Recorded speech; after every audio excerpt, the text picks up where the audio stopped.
Continuamos nuestro seminario con la presentación del tema 4, titulado Ciencias y Lexicografía en Cuba a través del Tesoro Lexicográfico de Cuba, a cargo de la máster América Menéndez Price, licenciada en Filología Hispánica en la especialidad de Lingüística Hispánica en la Universidad de La Habana, máster en Lexicografía Hispánica por la Real Academia Española de la Lengua y en Investigación en Lengua Española en la Universidad Complutense de Madrid y profesora auxiliar de la Facultad de Letras de la Universidad de La Habana. Pues me corresponde reflexionar con ustedes o exponer el tema Ciencias y Lexicografía en Cuba en el siglo XIX. Como parte, ¿no?, del seminario Tesoro Lexicográfico de Cuba, Diccionarios como Corpus, Testimonio diacrónico de la Lengua y Cultura cubanas del siglo XIX. Dentro de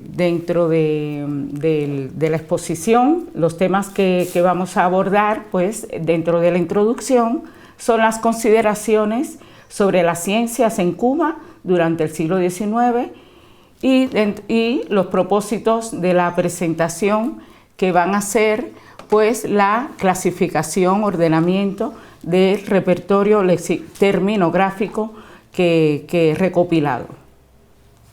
Para poder abordar el tema sobre ciencias y lexicografía, pues debemos hacer una breve introducción al contexto histórico y científico de Cuba y abordaremos o nos referiremos a la situación política, situación económica, situación social del país y también haremos referencia al movimiento científico, las personalidades e instituciones destacadas o más representativas según nuestro criterio.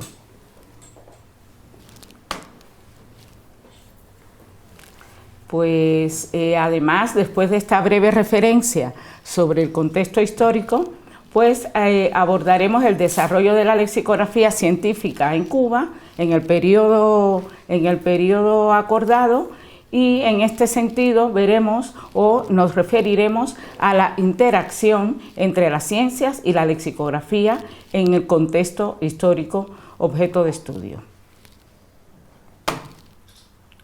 Como ya dijimos, los propósitos de la presentación será la clasificación temática y tipológica de los repertorios lexicográficos rastreados. Posteriormente nos referiremos, a las conclusiones, expondremos las conclusiones y las referencias bibliográficas. Podemos considerar que las labores científicas, tanto en Cuba como en el resto del continente americano, se inician desde los primeros años de la conquista. Como bien es sabido, o como bien nos comenta la investigadora Consuelo Naranjo, debido al interés de España como metrópoli por conocer el espacio americano, es decir, su geografía, sus recursos naturales, el mundo animal y vegetal, la metrópoli promovió el trabajo de numerosos científicos y naturalistas que contribuyeron al conocimiento del estado de las colonias. Las expediciones científicas, las exploraciones cartográficas, los padrones y censos de la población fueron algunas de las herramientas que sirvieron para alcanzar tal empeño. Así vemos que en el 1787, es decir, en el siglo XVIII, en Cuba ve la luz la magnífica obra Descripción de diferentes piezas de historia natural, las más del ramo marítimo, representadas en 75 láminas, escrita por el portugués Antonio Parra, editada por la imprenta,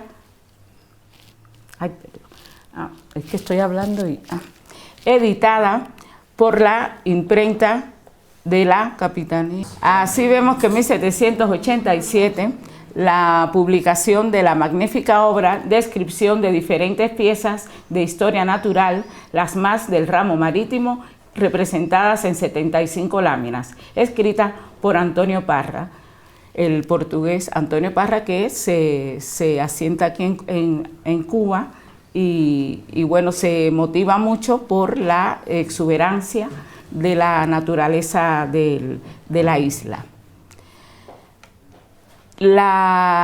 Este libro, esta obra, contiene muchísimos grabados de especies cubanas y las descripciones de las piezas más interesantes de su gabinete de historia natural. Como ya dijimos, la exuberancia de la naturaleza cubana impresiona al portugués y se dedicó a coleccionar especies de animales marinas, las cuales disecaba y colocaba en muebles de madera preciosa de Cuba, con lo cual conformó un gabinete de historia natural que abrió al público en su misma casa de La Habana, para que fuera, ¿no?, de la atracción de los interesados. Fue el primer gabinete de historia natural de Cuba y acaso de América, que más tarde pasó a formar parte del Real Gabinete Natural. Como vemos en la lámina A, en la lámina A, pues, es la portada de que era la anterior. La lámina A es la portada de la presentación de la obra. La lámina B es la pieza de madera, es una pieza de madera creada por él, dedicada a los cangrejos, es decir, él a cada especie las ubicaba en una especie de mueble de madera preciosa, y bueno, forma parte de esta obra este gráfico.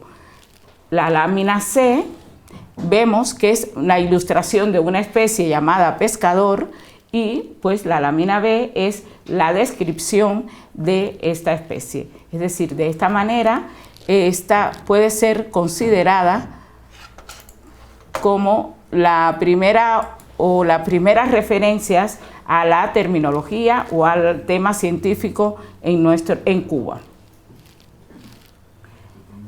Ya en el siglo XIX vemos que hay un fomento de investigaciones en diversos ámbitos científicos, como la medicina, la zoología y la botánica. Vemos cómo el naturalista Felipe Puey Aloy escribe las memorias sobre la historia natural de la isla de Cuba, acompañadas de sumarios latinos y extractos en francés, al decir de Rodolfo Alpizar: es una muestra de su constante preocupación por los aspectos lingüísticos de la terminología científica, y en concreto sobre la nomenclatura de las especies. Además, Felipe Puey escribió en 1883 Ictiología cubana, que esta obra fue premiada en la Exposición Colonial de Ámsterdam en ese mismo año, pero su publicación completa solamente pudo lograrse en el año 2000. Es decir, que lo que se iba publicando eran fragmentos, determinados temas, pero la obra íntegra se publicó en el 2000. También tenemos la figura de Antonio Mestre Domínguez, un médico científico que conocedor de la lengua griega, comparte con Felipe Puey el mérito de difundir la terminología científica. En este sentido, se publica su artículo Consideraciones lexicológicas con motivo de algunos términos técnicos en la revista Crónicas Médico-Quirúrgicas de La Habana en 1881. Otro trabajo o otra personalidad, podemos decir, como destacada en estos primeros años, son el Marco Jesús Melero y Rodríguez, químico y farmacéutico, que escribió la primera obra de farmacia en Cuba, titulada Terminología farmacéutica o Diccionario de términos usados en farmacia, formado con vistas a los mejores autores antiguos y modernos, en 1859. Bueno, como ya hemos mencionado, la inclusión en los primeros repertorios cubanos de vocablos especializados es apreciada en diccionarios de provincialismos de la isla de Cuba y en el diccionario provincial casi razonado casi racionado de voz, es decir, que ya desde los primeros intentos, las primeras inquietudes lexicográficas, se aprecia el interés de los lexicógrafos por incluir la terminología referida a plantas, animales, determinados aspectos de la ciencia y de la tecnología. Permiso.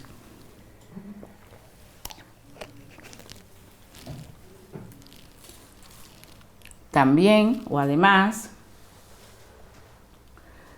queremos entonces, a partir de esta brevísima referencia en las que hemos hecho nos hemos referido a los temas científicos relacionados en las obras lexicográficas, queremos referirnos a los propósitos de esta exposición, que será presentar las obras lexicográficas de carácter científico publicadas en Cuba, las cuales luego de un proceso de selección podrían formar parte, o algunas ya forman parte, del corpus del Tesoro Lexicográfico de Cuba. Y estas obras las ordenaremos cronológicamente y se clasificarán desde el punto de vista tipológico y según a la especialidad a la que hacen referencia. Ahora bien, para hacer un estudio, un análisis, un acercamiento a la lexicografía desde este punto de vista, hemos creído pertinente referirnos al contexto histórico, ¿no? al entorno que da lugar o en el cual se desarrollan estos autores y a partir de qué circunstancias ellos redactan, ven la necesidad de escribir sus obras. Refiriéndonos al contexto histórico y científico de Cuba en esta época, podemos referirnos a la situación política. En este momento, siglo XIX, Cuba, como ya sabemos, era todavía colonia, era todavía una colonia de España y se debatía entre varias posiciones, políticas e ideológicas. En el contexto histórico y científico de Cuba en el siglo XIX, podemos referirnos a la situación política. Cuba era una colonia española y en esa época se debatía entre varias posiciones políticas e ideológicas. Las tres posiciones que se destacaban en aquella época era la que defendía la subordinación a la corona, las que postulaban ya el independentismo y la opción anexionista. Dentro de esta etapa o dentro de estas corrientes dentro de la situación económica podemos referirnos al refuerzo de la importancia de la isla dentro del sistema colonial español. Es decir, la situación geográfica, el auge de la producción azucarera y la introducción de avances tecnológicos hacen de Cuba un entorno privilegiado, un entorno súper interesante para que la metrópoli propicie medidas favorables al desarrollo científico, al desarrollo social, al desarrollo cultural del país. En cuanto a la situación social, pues sabemos que era una sociedad basada en el sistema esclavista de producción y el crecimiento de la clase criolla, del sentimiento de la nacionalidad cubana, pues se hace notar cada vez más. Y esto da lugar al incremento de las ideas reformistas, que son las que propician el auge o la conciencia de determinadas ideas que favorezcan el desarrollo económico del país. Entonces, refiriéndonos justamente a la situación política, pues vemos las diferentes posturas, la subordinación a la corona, que ya explicamos, que está, en este caso, está representada como máximo exponente, es Francisco Arango y Parreño, que es, como sabemos, un hacendado y economista, vocero del movimiento reformista, que jugó un importante papel en la sociedad criolla. De las primeras décadas del siglo XIX, un ferviente defensor del sistema esclavista, de la españolidad cubana y de las ideas contrarias a la guerra de independencia. Dentro del independentismo, que era la opción apoyada por muy pocas voces antes de 1868, destaca la figura del filósofo y presbítero Félix Varela. Félix Varela se destaca por su ideario filosófico, pedagógico y por sus actividades políticas en la primera mitad de los años 20 de ese siglo. Representó a Cuba en las Cortes Liberales en Madrid. Apoyó desde sus escritos en el periódico El Habanero la idea de la emancipación y se le considera el formador de la conciencia nacional de las siguientes generaciones. A pesar de ello, su ideario no fue secundado por la élite criolla de esa época, en tanto que afectaba sus intereses de clase. Dentro de las ideas o de las corrientes del reformismo, pues destaca la corriente asociada a lograr un cambio en las relaciones de la metrópoli con la isla. Es decir, no creían la independencia, pero sí exigían o preferían unas reformas, unos cambios, y en este caso destaca José Antonio Saco como vocero de esta corriente, que fue José Antonio Saco el representante del reformismo cubano del siglo XIX, que se opone a la esclavitud y al anexionismo. Fue el autor de la historia de la esclavitud desde los tiempos más remotos hasta nuestros días, entre otros estudios que lo hacen como uno de los promotores del reformismo en la isla.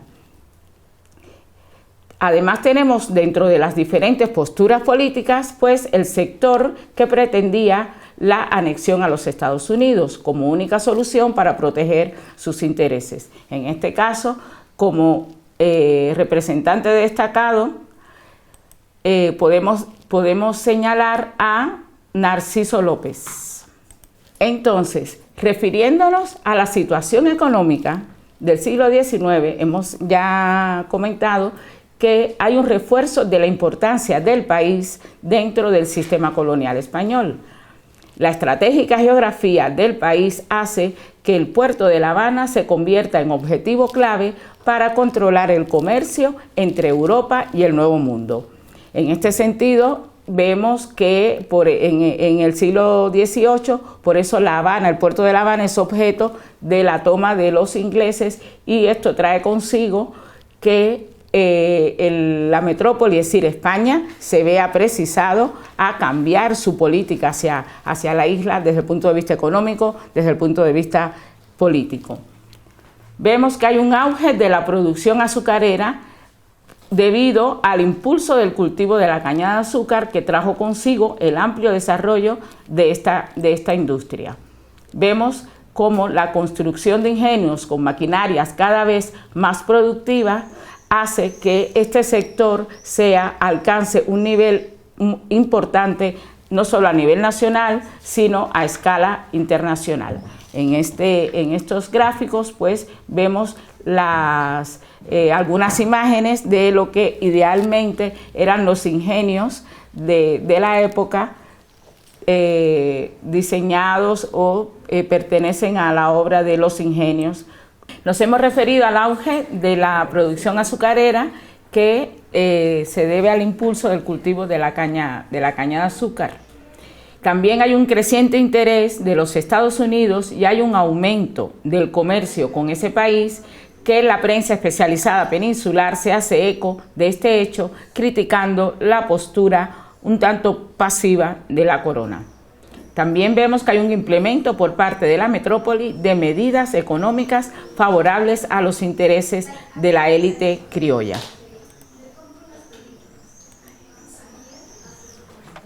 Dentro de la situación económica, pues vemos, ya hemos referido a la introducción de avances tecnológicos. Que esta introducción es importante porque, como ya hemos dicho, los diccionarios terminológicos, los diccionarios, las obras, los repertorios terminográficos, pues surgen debido a estos cambios, ¿no?, en el contexto económico, en el contexto político, en el contexto social.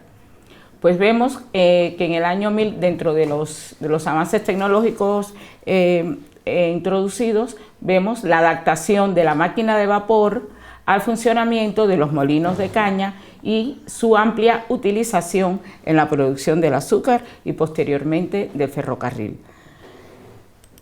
Vemos cómo la máquina de vapor fue introducida en Cuba como uno de los primeros países de América Latina. Y aquí apreciamos al primer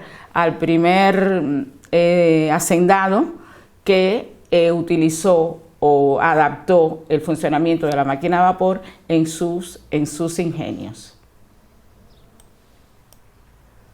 También vemos la introducción del ferrocarril en el 1837. La construcción del primer tramo de línea ferroviaria entre los puntos de La Habana y Bejucal y un año más tarde hasta Güines. La introducción del ferrocarril en Cuba estuvo estrechamente vinculada a la industria azucarera ante la necesidad de incorporar medios de transportes eficaces para que garantizasen la transportación del azúcar y las mieles para su exportación.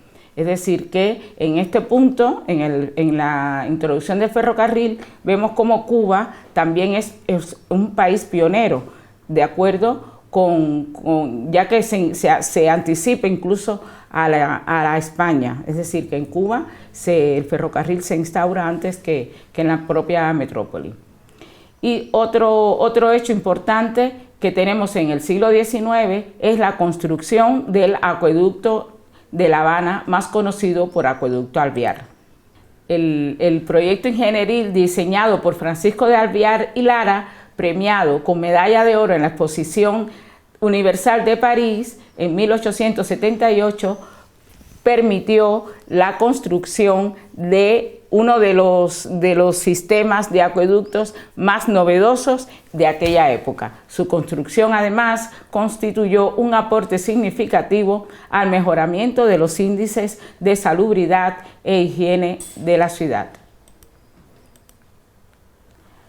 Vemos cómo el ferrocarril, vemos aquí imágenes que un poco complementan la idea de que el ferrocarril revolucionó la economía cubana. Compañías de Caminos de Hierro de La Habana fue la primera compañía, la primera empresa que se dedicó a la instauración de este medio de transporte en Cuba. Vemos aquí estas imágenes que representan esta etapa o este hecho. En cuanto a la situación social de Cuba, en el siglo XIX vemos que, como ya es conocido, que era una sociedad dividida en clases, basada fundamentalmente en el sistema esclavista de producción, que da paso paulatinamente al sistema de trabajo asalariado como respuesta a los nuevos retos tecnológicos impuestos. También hay un crecimiento de la clase criolla, la cual toma conciencia de su importante papel como clase. Los hacendados criollos intentan, en una ofensiva reformista, exponer sus ideas y exigencias al gobierno de la isla, como deseo de contar con mayor autonomía, participación en los asuntos políticos y económicos del país. También vemos la formación de la conciencia nacional cubana, que con esta postura destacan sobre todo pensadores filosóficos y figuras científicas. Dentro de los finales del siglo XVIII vemos el germen del desarrollo, del surgimiento del movimiento científico en Cuba, y nos vamos a referir a las personalidades e instituciones que nos permiten afirmar esto. Vemos, por ejemplo, la fundación de la Real y Pontificia Universidad de San Jerónimo de La Habana en 1728. En el seno de esta institución se fueron gestando las ideas reformadoras en el ámbito de la enseñanza que promovían, entre otros aspectos, la disminución de la influencia escolástica en la enseñanza. Vemos también el el Real Seminario de San Carlos y San Ambrosio, fundado en 1773. Se impartieron las clases de carácter científico y práctico por parte de varios de sus profesores, como José Agustín Caballero y Félix Varela. Contaba con las cátedras de Derecho Civil y Matemáticas, además del laboratorio de Física Experimental y de Física. En 1793 se funda la Real Sociedad Patriótica de La Habana y que posteriormente se cambia el nombre a Sociedad Económica del País. Esta es la primera institución característica del movimiento reformista que sirve de marco para canalizar las exigencias económicas de la clase hacendada y el fomento de numerosos proyectos científicos y culturales. Con su labor reconoce la importancia de disciplinas científicas como la medicina, la botánica, la química, entre otras. Entre los objetivos de dicha institución, es decir, aspectos que podemos destacar, tenemos que el fomento de la enseñanza empírica mediante la aplicación de clases prácticas, con lo cual se persigue optimizar la industria y el comercio. También vemos o apreciamos la aplicación de los últimos avances tecnológicos y científicos en determinadas áreas de la sociedad, como la economía. Aquí en esta institución sobresale la labor precursora de Francisco Arango y Parreño, que gracias a su influencia y gestiones en la esfera económica y política se logra una serie de privilegios de la metrópoli que permitieron el incipiente crecimiento de la producción de azúcar sustentado en el sistema esclavista. Otros ilustres de la sociedad económica del país, representantes de diferentes disciplinas del saber, como son por ejemplo José Agustín Caballero, dentro del ámbito de la filosofía, fue el presbítero que inició en el seminario la lucha contra la escolástica. También podemos citar o mencionar a Tomás Romay y Chacón, considerado como el precursor del movimiento científico cubano. Otra institución creada en esta época es el Real Jardín Botánico en 1817, que en las memorias de la CEAP se considera que hay una mención al Real Jardín Botánico en las memorias de la CEAP desde 1793, cuando en el elogio que se redacta en homenaje a Pedro Lecomte, el francés que promovió la fundación de este jardín, vemos que se lee esta frase que dice: ¿qué ventaja tan grande sería para nuestra patria tener una escuela de botánica donde nuestra juventud aprendiese a conocer las hierbas y plantas para descubrir innumerables virtudes que nuestra madre, la próvida naturaleza, ha encerrado aún en las más dañosas? Cito textualmente el fragmento de la memoria del texto. Y aquí se ve cómo ya la idea de la importancia de recuperar, de estudiar la naturaleza, se destaca desde esa época. Pues vemos otro acontecimiento, que es la introducción de la anestesia en Cuba mediante la administración de éter sulfúrico. También vemos la fundación de la Real Academia de Ciencias Médicas, Físicas y Naturales de La Habana en 1861. Fundación de la Real Academia que se debe a la labor del médico Nicolás José Gutiérrez, destacado cirujano, a quien se le debe la institucionalización de la ciencia. Fue el primer presidente de esta institución. Otros miembros destacados: Felipe Puey, Tomás Romay, Carlos J. Finlay, Francisco de Alvear y Carlos de la Torre, entre otros. Vemos aquí al presidente Nicolás José Gutiérrez, que en estas palabras son ilustradoras del surgimiento de una nueva conciencia en el país y del nivel alcanzado por el pensamiento científico nacional. Estas frases textualmente cito: siquiera no fuese más por orgullo nacional, debiera hacérsele entender a los forasteros y extranjeros principalmente que no nos ocupamos solo en hacer azúcar y cosechar tabaco, sino que cultivamos también la ciencia. Es decir, que aquí ya se destaca el interés de los ilustres de la época por trabajar y hacer investigaciones que fueran beneficiosas desde el punto de vista para el país, desde el punto de vista científico. Pues los principales temas abordados por la Real Academia de Ciencias están, bueno, los referidos a la medicina, a la zoología y a la botánica. Dentro de la medicina es meritorio destacar la campaña de vacunación masiva contra la epidemia de la viruela, cruzada reformista encabezada por el médico Tomás Romay, que, como vemos, fue la campaña ante la epidemia enorme que hubo en Cuba.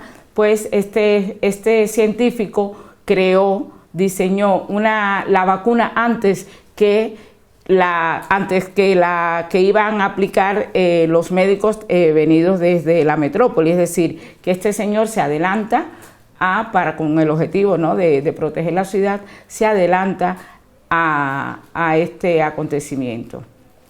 Y en ese sentido es un promotor. También vemos en zoología a Juan Vilaró, zoólogo, que realizó estudios sobre los peces y moluscos cuyos resultados tuvieron aplicación práctica en la pesca. Y en la botánica, Francisco Adolfo Sovalle recopila en su obra Flora Cubana las propiedades medicinales de las plantas presentes en el país, y también podemos referirnos al trabajo de Manuel Gómez de Maza. Vemos también a Carlos J. Finlay, que es el descubridor del agente transmisor de la fiebre amarilla, y tiene la importancia que la obra de él, la investigación de él sirvió no solo para la salud de Cuba, sino también para erradicar la fiebre amarilla en los países del continente y otros países asiáticos que se vieron afectados por esta epidemia. Bueno, pues entonces nos podemos referir al desarrollo de la lexicografía científica en Cuba en este siglo.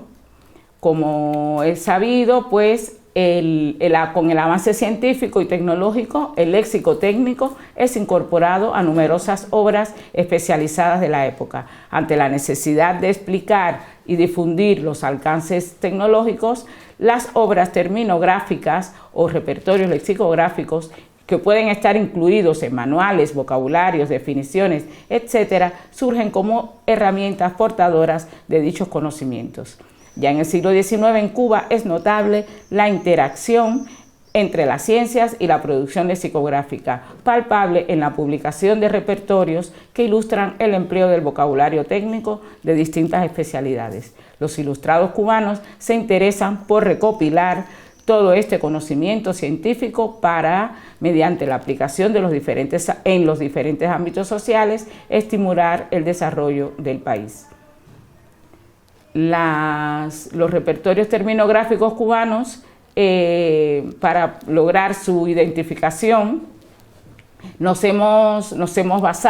hemos partido de la revisión del catálogo de Carlos Treyes, anteriormente realizada por los miembros del equipo del Tesoro Lexicográfico cubano. Es decir, que hemos partido de esa recopilación, y a partir de ahí podemos observar que hay un número considerable de especialidades que fue objeto de catalogación por parte de los especialistas, debido al creciente interés de estos autores por divulgar las peculiaridades de un ámbito del conocimiento determinado. Observamos que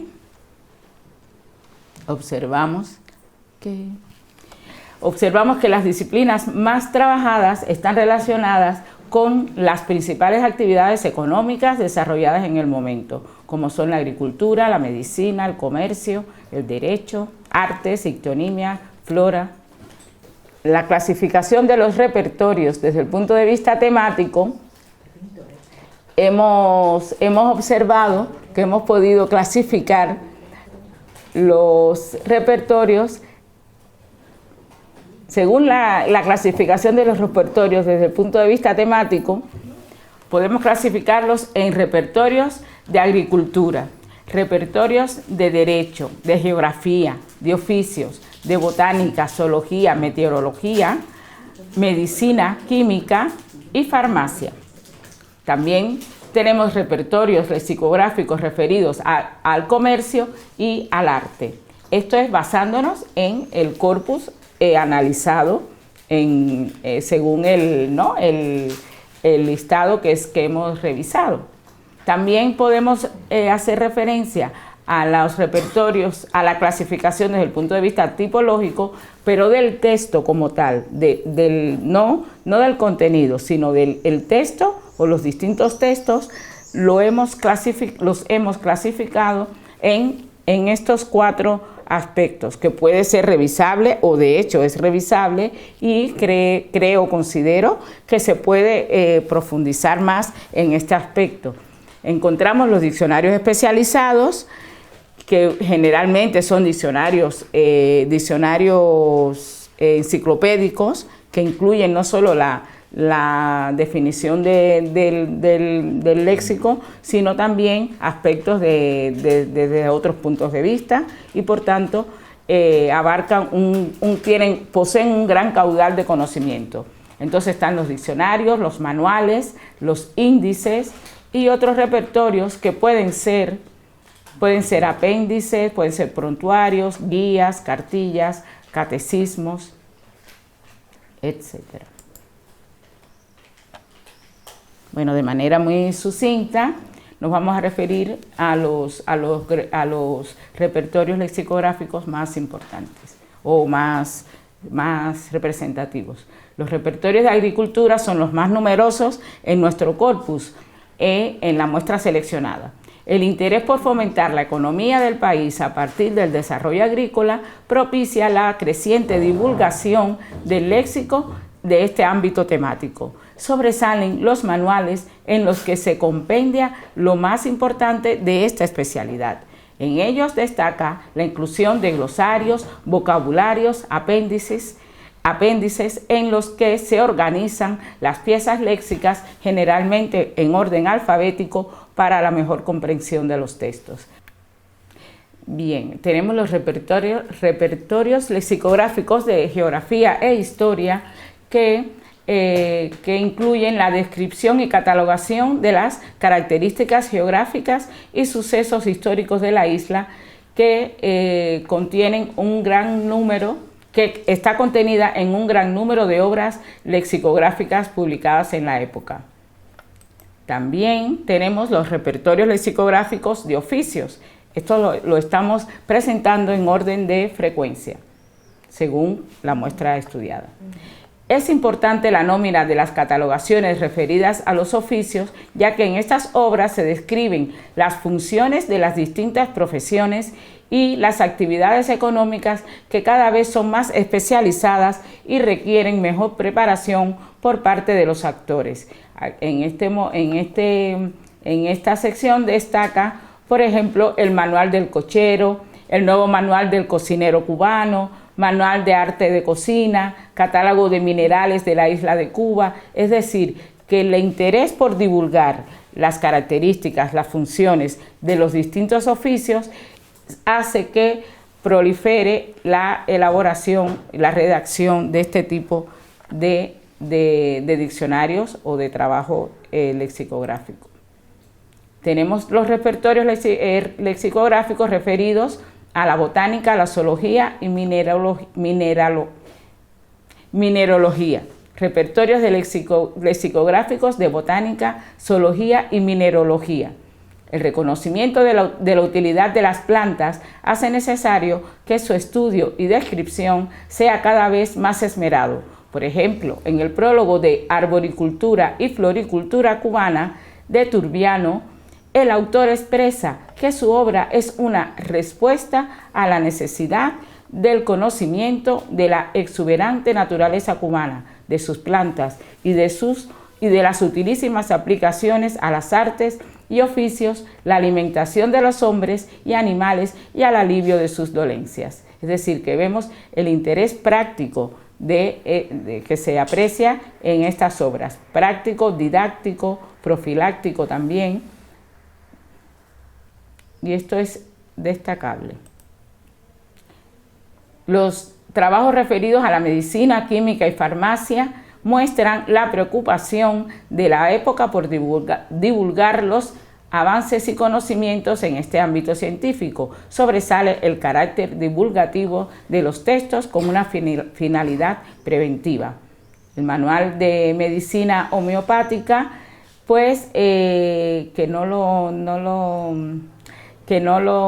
bueno, por cuestiones de tiempo no lo traje el texto, el fragmento, porque es muy curioso cómo el autor explica en el prólogo la importancia de evitar, es decir, que es como su obra o su producto es para ayudar a las personas a evitar enfermarse. Es decir, hay una idea preventiva, y esto es curioso que se aprecia ya desde este momento. También tenemos nuestro interés es también clasificar los repertorios desde el punto de vista tipológico.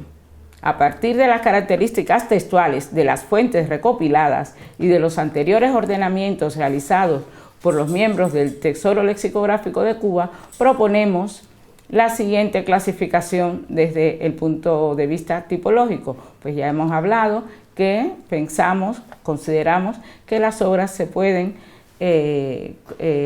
reunir o catalogar en diccionarios especializados, manuales, índices y otros repertorios. Dentro de los diccionarios tenemos los Anales de la Isla de Cuba, Diccionario Administrativo, Económico, Estadístico y Legislativo de los años 1855, 56, 58, 1861.